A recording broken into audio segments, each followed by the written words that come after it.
Welcome to Advocate Today. I'm Aaron Dean. This year marks the 60th anniversary of the historic March on Washington.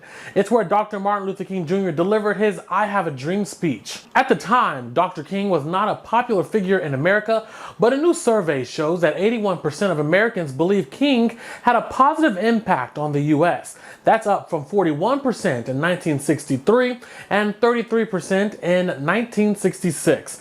That's even after a Nobel Peace Prize in 1964 and the March from Selma to Montgomery in 1965. However, among Black Americans, positive views of Dr. King have remained strong, from 92% in 1963 to 100% in 2011.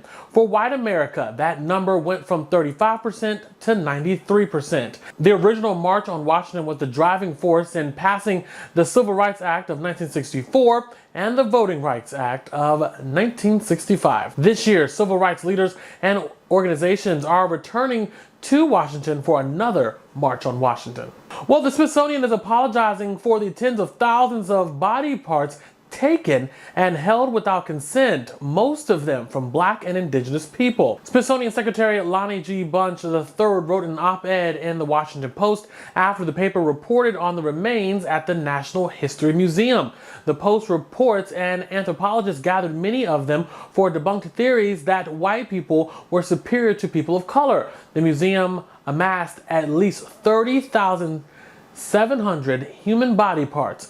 Most were taken during the first half of the 20th century. Bunch called the scientist's work dehumanizing. Bunch is an African-American historian. The Smithsonian now has a policy of returning unethically acquired remains.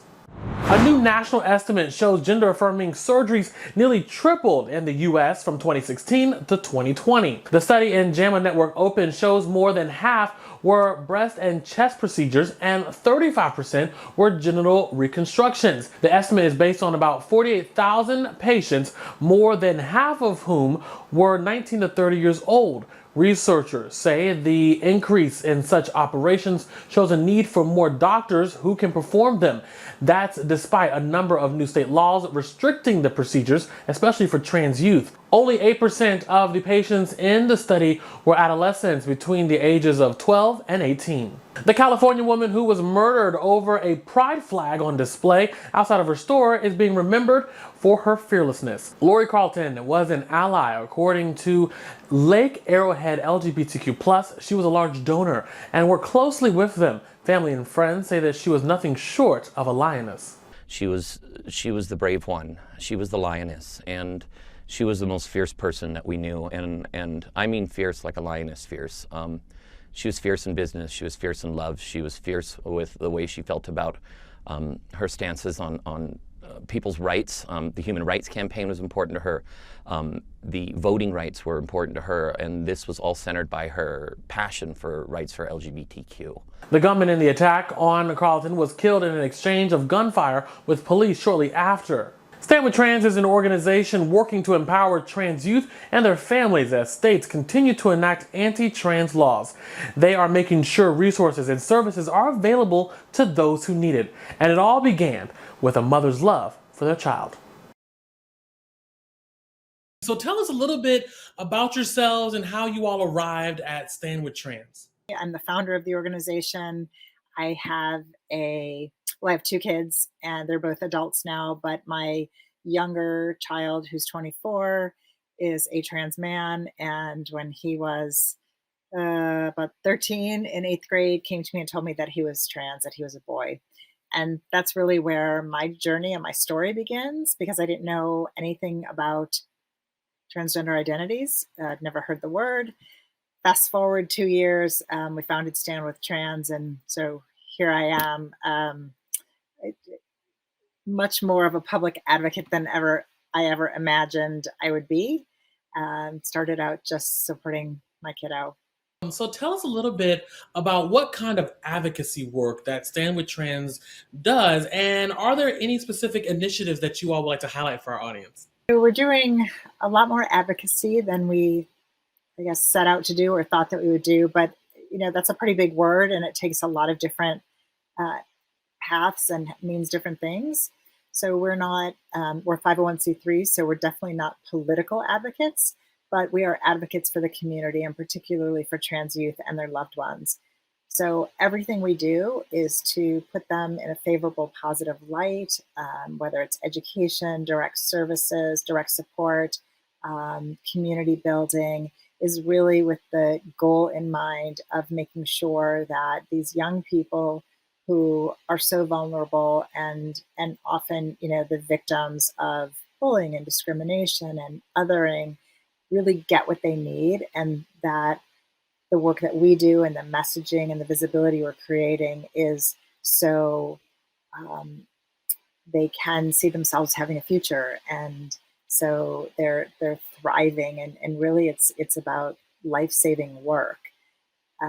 So that's, and of course we do, we encourage people to vote pro-equality and so on, but so, advocacy means something different, I guess, for our organization. And it's even in our logo, advocate, celebrate, educate. And that's really everything that we do, that's reflective of our mission. There's been over 560 anti-LGBTQ plus bills proposed in 2023 alone. Many of these are targeting the trans community, and trans youth are particularly being hit hard in this. How is your organization working to provide support to the community? So we recently released our Lifeline library on our website that's aiming to educate trans youth, their families, their educators, their doctors, pretty much anyone who's going to meet or interact with a trans person at some point. We also have our support groups, which we have some for like tweens, teens. We have groups for adults, Adults. Yeah, young adults, and also the parents of trans youth. Mm-hmm. Yeah, so a big piece of what we do is to provide access to resources. And no matter where you live, you can just jump on our website, and we have a database. It's a wealth of information, so many categories, from healthcare to mental health to parenting to where to buy gender-affirming clothing. So that's our Trans Lifeline library. And then, as Logan said, our support groups really are meant to uplift and provide that peer support, whether it's for a young person or for parents, because we all need to know that we're not alone and that there's someone to speak to, that you can come to a group and there is someone there who's going through something similar, and that is just really very comforting. So that speaks a lot to the power of our impact and the work that we're doing. And like you said, having that accurate factual information is very important to making sure that the community is safe, that is able to move forward in a very positive direction. And, looking ahead to the 2024 election, what can the community do to make sure that their lawmakers and, change makers know what's going on in their community when it comes to protecting trans lives? So definitely, obviously with the election coming up, we need people to vote for pro-equality candidates, but also I would like to push people to show up for things that are even smaller scale in their communities, like school board meetings. Because I can promise you that the people who are trying to push regressive agendas, the ones who are trying to ban books and the ones who are trying to keep kids out of sports, they're showing up to every single one of those meetings to push that.